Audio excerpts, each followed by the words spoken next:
Now there are all manner of ways that you can make butter. Of course, go out and buy you a butter churn. They have them on Craigslist, they have them on eBay. You can do that. Broom handle, up and down you go, and after who knows how long, you'll have butter. Actually, Lehman's, which is an online store of old non-electric equipment and tools and appliances, has a butter churn, which is basically a mason jar with a paddle inside and a crank on top, and you can crank it. It does the same job. We have found that technology is our friend. As with the milking, if I can buy a machine to do it for me, I'm going to. So the best method we have found for making butter or using the cream in any way is the KitchenAid mixer. This is the Redneck's duct tape of tools when they come to the kitchen. This can do just about anything. As a matter of fact, we have all manner of attachments for this, for grinding wheat, for mincing meat. But the ice cream tub is one of our favorites. But I'm going to show you how we use this to make butter. So we have here 4 pints of cream. We had almost an entire, well actually I think I'd call that one entire pint of cream from tonight's milking. And we've got 4 pints here total. 4 pints, let's see, that's 2 quarts of cream. That's half a gallon of cream. We're going to make 2 different types of butter with it. Now, you can see our system here, we put little dots on it for morning. The color-coded system, we put the labels on here. This cream, as you can see, well, you may not can see that, 325. Today's April the 3rd. This cream, or part of this cream at least, was milked on 325, which was over a week ago. Now, this stuff, excuse me here, it's still good. Been in the fridge for a week and a half, non-pasteurized milk, and the cream is still as good as the day it came out of dough. But we won't go into that right now. I'll take all of this cream and I'm going to pour it into the mixing bowl. Yes, it's lumpy. It's supposed to be lumpy. Excuse me for shaking the camera there. So here we have the cream in the bowl. We're going to use 2 different attachments here. The wire whisk attachment first to get the cream fluffed up, to get the air in it, and then we'll switch over to the paddle. Now they say to always let the cream come to room temperature first, but I have found that taking cream out of the refrigerator room temperature, depending on the time of year, can take a long time. So what do? Well, I'm a man. I just use more like, you know, if brute force doesn't work, you're not using enough brute force. So I just crank the power up until I'm confident. Well, of course, first I'm going to actually raise the bowl up. Don't tell my wife. Anyway, back to what I was saying. Crank up more power. That'll compensate for any temperature differential. Now it may look like whipped cream at first, or like your whipping cream, which is exactly what you're doing. You actually go through a whipped cream stage before you get to butter. If you want whipped cream, add some sugar to this, and then put it on top of any fruit topping that you'd like. Alright, it's been about a minute and a half now, and you can see that it is really starting to thicken up here. The air is working its way in there. More than that, the fat, which is essentially what cream is really starting to clog up together. And you can see it's really starting to come together now. It looks like, well, it looks like whipped butter at this point. Whipped cream, oh, and you can hear the machine is starting to strain a little bit. I'm going to turn it down just a wee bit so I don't mess up my wife's KitchenAid. Alright, well, we're at the whipped cream stage. Like I said, if you wanted to actually have whipped cream, just add some sugar to this, blend it up for another 10-15 seconds till the sugar is all distributed, and you'll have you some really good whipped cream. Also, if you let your cream sit on the counter for about 3 days, let it culture, let it turn slightly, which some people call ripening, and then whip it like this, you'll have sour cream. Homemade sour cream doesn't have the same thickening agents in it that store-bought is, so it's not as thick, it's more runny. But if you whip it like this, it'll set up like commercial sour cream. Alright, now you can see it's just starting to look a little bit on the grainy side. We'll see in just a minute. When it gets fully grainy, that's where I'm going to stop and cut the 2 portions in half. Alright, I'll scrape down the sides of the bowl, and at this stage, you need to go ahead and add about, call it a teaspoon of salt to this, just to give it a little bit of flavor. Salt makes everything taste better. Well, salt makes everything taste more like itself. But since I'm going to make 2 different types of butter, I'm going to go ahead and salt now, since both of them are going to need salt. Alright, it's starting to look a little clumpy, and the center part of the whisk there is full of butter, so put the spurs to it, get that thing all cleared out in the middle, and it's really starting to clump up now. I want to stop before it starts letting go of its buttermilk. Alright, see See where we're at right now? It's kind of a grainy stage. I want to go ahead and stop right here and divide this portion in half. Alright, now to this stage, the grainy texture stage, that I switched from the wire whisk to the flat paddle. You'll see why in just a minute. Alright, we've got her in, we've got her going. We're going to crank it up, and before you know it, this is all going to clump together and make actual butter. Now, how are you going to know?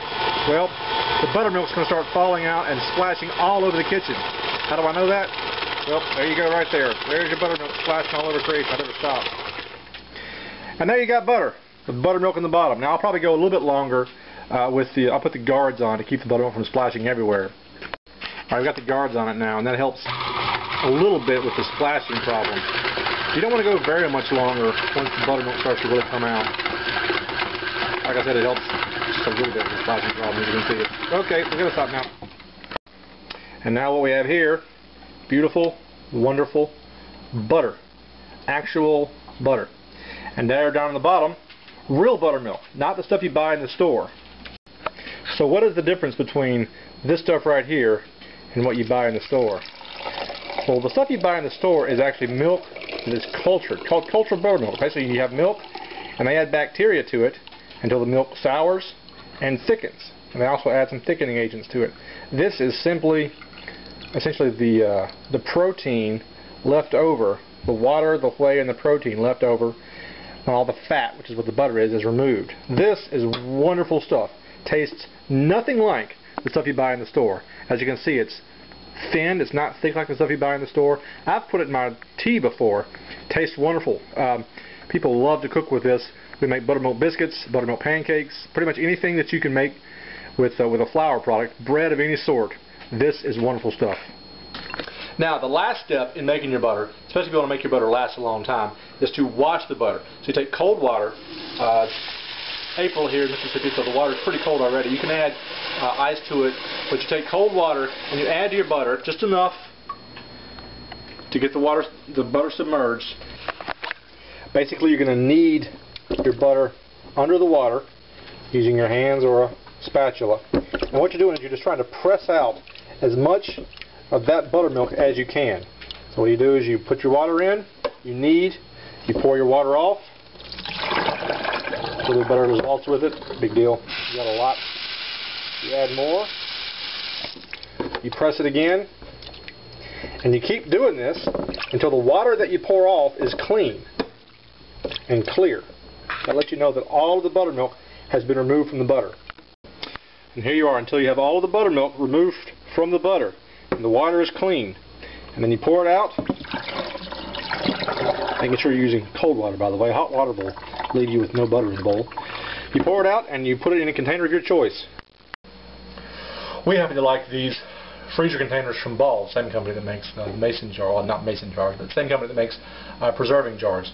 These are about a half a pound, or hold about a half a pound of butter. Now, why are we taking the buttermilk out? Well, number one, so we can use the buttermilk. Number two, the buttermilk is actually what makes the butter turn quicker. The more buttermilk you get out, the longer it's going to last. Now, this is all relative here. If you are like us and you have two growing boys who like butter on everything under the sun, it doesn't really matter how long it lasts because it's not going to last very long anyway, if you know what I mean. Now, I'm not going to do the washing step with the next batch that I make because I'm going to put honey in that. Now, honey is a natural preservative anyway. So, regardless of the buttermilk that comes out, there will be some. I'm not going to wash it extra because the honey is going to do all the preserving that I'm going to need, especially considering that honey butter lasts even less in our household than this does. So, here we are back at our same setup. This is the other batch that I had pulled out. For this one, the only thing different we're going to do, we're going to add some honey to it. This is local honey. And we're going to add, I'd say about that much. Now I have read that it's about a tablespoon per quart, or was it pint? You know what? It's honey, it's butter, it's all good. However much you want to add, it's going to make it taste great. It's going to help it preserve. But again, it's not going to last long in your house. So, there you can see the butter, there you can see the honey. Now, until it's mixed, I'm just going to leave it a little bit slower than I normally would. Once I think that the honey is relatively mixed in, that's when I'm going to start heating up until the sloshing starts. Which, like I said, won't take very long at all. Especially not if you go a little too fast like I tend to do. Oops. You start to hear it. I'm going to slow down so I don't make such a big mess. So, I had to stop the camera because I actually splashed buttermilk onto it. So here we have honey butter. Yeah, that's good stuff right there. So, here we have honey butter. It's about a pound of honey butter. And here we have what is presumably honey buttermilk. Now I have absolutely no idea what to do with this. I'm assuming you can treat it the same as you would any other buttermilk. You can put it in biscuits. I doubt you would put it in bread. Tell you what, if any of you has any idea how we can use honey buttermilk, why don't you leave a comment down below, or you can send me the idea to pepper@peppersplants.com, pepper@peppersplants.com, and we'll see if there's any use for honey buttermilk. But anyway, for now, Doug gives it to us, and we love her for it.